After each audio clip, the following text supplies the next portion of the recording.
ఇతర మతాల దేవుళ్ళని ఆరాధించడము అండ్ వాళ్ళ పండుగల్ని జరుపుకోవడంలో తప్పు లేదు. కానీ ఒక్కసారి ఈ స్టోరీ వినండి. విన్న తర్వాత మీ కామెంట్ బాక్స్‌లో రాయండి. నమస్తే, నేను మీ జర్నలిస్ట్ సిద్ధు. సో, మీలో చాలామంది గోవాకైతే వెళ్ళొస్తుంటారు. గోవా గురించి మనమందరం వినే ఉంటాము. నేనైతే ఇప్పటిదాకా వెళ్ళలేదు, కానీ ఈసారి మాత్రం నేను గోవాకెళ్తే కంపల్సరీగా విజిట్ చేయాల్సిన ప్లేసెస్‌లో అయితే హాత్ ఖత్రో ఖంబ్ అనేసి ఏదైతే ఉందో అది కూడా ఉంటుంది. ఏంటి ఈ హాత్ ఖత్రో ఖంబ్ అనేసి మీరు అనుకుంటే, నేను ఒక నిమిషం 2 మినిట్స్‌లో ఇది చెప్పడానికి నేను ట్రై చేస్తాను. ఎందుకంటే హాత్ ఖత్రో ఖంబ్ అన్నదానికి మీనింగ్, హాత్ అంటే చేతులు, ఖత్రో అంటే కట్ చేయండి, అండ్ ఖంబ్ అంటే స్తంభం అనమాట. సో, ఆ స్తంభానికి కట్టేసి చేతులు కట్ చేసేవాళ్ళనమాట. ఇది ఎవరో ఆటవిక ప్రజలు చేసింది కాదు. ఇదంతా పోర్చుగీస్ నుంచి వచ్చిన ఎవరైతే క్రైస్తవులు ఉన్నారో వాళ్ళ మతాన్ని మన హిందూ ధర్మం పైన రుద్దటానికి, మన హిందువుల్ని మతం మార్చడానికి యూజ్ చేసిన టెక్నిక్. మనలో చాలా మందికి బైబిల్ అనగానే, క్రిస్టియానిటీ అనగానే శిలువ గుర్తొస్తుందనమాట. సో, శిలువ పైన జీసస్ క్రైస్ట్‌ని వేలాడదీశారు, మేకులు కొట్టేసి చంపేశారు. సో, ఆ దేవుణ్ణి అలా చంపేశారు అనేసి అనుకుంటాం కదా! అది ఫస్ట్ టైం కాదు. అంతకన్నా ముందు కూడా చాలా మందిని అలానే చంపేశారు. సో, జీసస్ క్రైస్ట్‌ని ఎప్పుడైతే అక్కడ శిలువ వేస్తుంటారో ఆయన చుట్టుపక్కన కూడా కొన్ని అలాంటి శిలువలుంటాయి. ఆ శిలువల పైన మిగిలిన ఎవరైతే ఉంటారో, సో, బందిపోటు దొంగలు అలాంటి వాళ్ళని అందరిని కూడా అక్కడ కట్టేసి చంపేసేవాళ్ళు. సో, ఇవన్నీ ఏంటంటే అక్కడ ఈ చంపడానికి యూజ్ చేసే సాధనాలు. అందులో ఒకటి ఈ స్తంభం.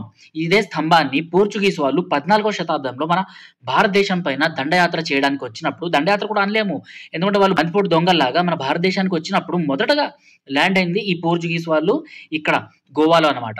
సో, వాస్కో డ గామా ఏదో దేశాన్ని కనుగొంటా అని చెప్పేసి భారతదేశానికి వచ్చినట్టు, లేకపోతే ఇక్కడి నుంచి ఇంకెవరో కొలంబస్ అమెరికాకు వెళ్ళినట్టు, అంటే మన భారతదేశాన్ని కనుగొంటాం అనేసి అమెరికాకు వెళ్ళినట్టు, ఇలాంటివన్నీ ఏందంటే మిగిలిన దేశాలు ఏవైతే ఉన్నాయో బ్రిటన్, పోర్చుగీస్, ఈ యూరోపియన్ కంట్రీస్‌లో కాకుండా మిగిలిన దేశాలు ఏవైతే ఉన్నాయో వాటిని కంక్వర్ చేయాలి, వాటిని మన సామ్రాజ్యంలో కలుపుకోవాలనేసి వీళ్ళందరూ దండయాత్రలు చేసుకుంటూ, వీళ్ళందరూ దొంగల్లాగా ఇక్కడికొచ్చేవాళ్ళు. ఇక్కడికొచ్చేసి మన దేశంలో ఎలా అయితే దండయాత్ర చేసి, మన దేశంని ఎలా అయితే దోచుకొని, మన దేశాల్లో ఎలా అయితే ఆలయాల్ని వీళ్ళు శిథిలావస్థకు తీసుకెళ్ళి, ఆలయాల్ని కూల్చేసి, ఇక్కడ వాళ్ళని మత మార్పిడి చేసిండ్రో, అలానే ప్రతి ఒక్క దేశానికి వీళ్ళు ఎక్కడెక్కడికైతే ఎళ్ళిండ్రో, అలా ప్రతి ఒక్క దేశానికి ఇదే చరిత్రని వాళ్ళు ఇచ్చారనమాట.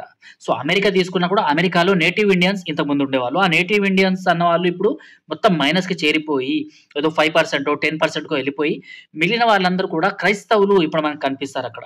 సో, అదే దేశంలో అంటే కొలంబస్ ఎప్పుడైతే వెళ్ళాడో, సో, భారతదేశాన్ని వెతుక్కుంటూ వెళ్ళిన కొలంబస్ అక్కడికెళ్ళిన తర్వాత ఆ నేటివ్ ఇండియన్స్‌ని చూసి, రెడ్ ఇండియన్స్‌ని చూసి భారతీయులు అనుకున్నాడు. సో, వాళ్ళకి ఇండియన్స్ అనేసి పేరు పెట్టాడు. దాని తర్వాత తెలిసింది ఇది ఇండియా కాదు, ఇది అమెరికా అనేసి. అయినా కూడా వాళ్ళ పైన వాళ్ళ ఆటవిక సంస్కృతి ఏదైతే ఉందో దాన్ని నాశనం చేసి, వాళ్ళ చేతిలో బైబిల్‌లు పెట్టి, వాళ్ళ దగ్గర ఉన్న బంగారు గనులనంతా దోచుకొని, ఆ తర్వాత వాళ్ళక్కడ వాళ్ళ సామ్రాజ్యాన్ని స్టార్ట్ చేసుకున్నారు. సో, ఇప్పుడు మనం అమెరికా హిస్టరీ చూసుకున్నా కూడా ఇదే ఉంటుంది. సో, ఇప్పటికి ఆ నేటివ్ ఇండియన్స్ అక్కడ ఏడుస్తుంటారనమాట. అలానే మన భారతదేశ పరిస్థితి. మన భారతదేశం కాదు, ఏ ఆఫ్రికన్ కంట్రీకి వెళ్ళినా కూడా వాళ్ళు అక్కడి వాళ్ళని ఇలా మతం మార్చడము, సో, అక్కడ వాళ్ళని సతాయించడము, ఇదంతా మనకు కనిపిస్తుంటది. అండ్ భారతదేశంలో కూడా అదే జరిగింది. అదే ఈ గోవా ఇంక్వేషన్ అనేసి మనం ఏదైతే చదువుతూ వస్తున్నామో అదే ఇదనమాట. ఈ హాత్ ఖత్రో ఖంబ్ దగ్గర ఎలా అయితే శిలువల పైన వేలాడదీసేవాళ్ళు కదా! అలా ఇక్కడ ఈ హాత్ ఖత్రో ఖంబ్ దగ్గర హిందువుల్ని తీసుకొచ్చేసి, వాళ్ళ హిందూ ఆలయాల్ని పడగొట్టిన తర్వాత, ఆ హిందువుల్ని తీసుకొచ్చేసి అక్కడ చేతుల్ని వాటికి కట్టేసి, ఆ స్తంభానికి కట్టేసి చేతుల్ని కట్ చేసేవాళ్ళనమాట. సో, ఇదే హాత్ ఖత్రో ఖంబ్.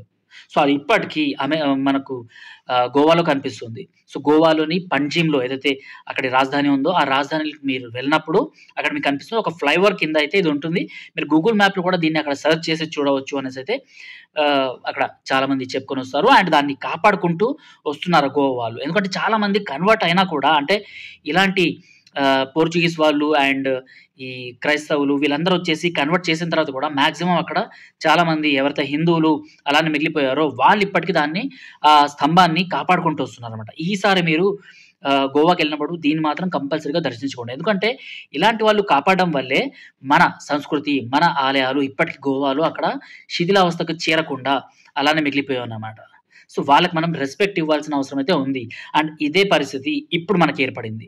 మన దేశం పైన ఎవరు దండెత్తుకొనొచ్చారు, వచ్చిన తర్వాత వాళ్ళేం చేశారు, ఎలాంటి మత గ్రంథాల్ని మన చేతిలో పెట్టి మనల్ని దోచుకున్నారు అనేసి మనం ఆలోచిస్తే, మనం ఏ మతాన్ని ఫాలో అవుతున్నాము, ఏ మతాన్ని ఫాలో అవ్వకూడదు, మన సంస్కృతి మనకేం నేర్పింది, మనం అంటే ఎవరిని, ఏ దొంగల్ని మనం నమ్ముతున్నాము అన్నది మాత్రం మనకి ఈజీగా అర్థమైపోతుంది. ఇది గోవా ఇంక్వేషన్ గురించి స్టోరీ.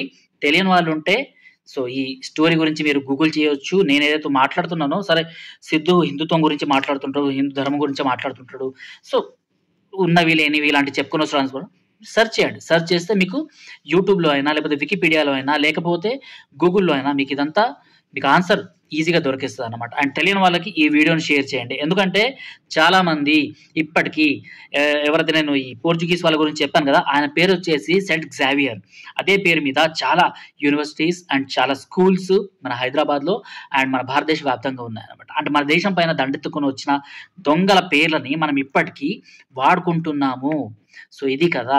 అంటే మన భారతదేశంలో ఎలా అంటే మన వాళ్ళని మనమే మన వాళ్ళని ఎవరైతే చంపేసుకున్నారో వాళ్ళ పేరు మీదనే యూనివర్సిటీస్, స్కూల్స్ అండ్ అదే కాన్వెంట్ స్కూల్స్‌లో మనం మన పిల్లల్ని చదివిస్తున్నాం.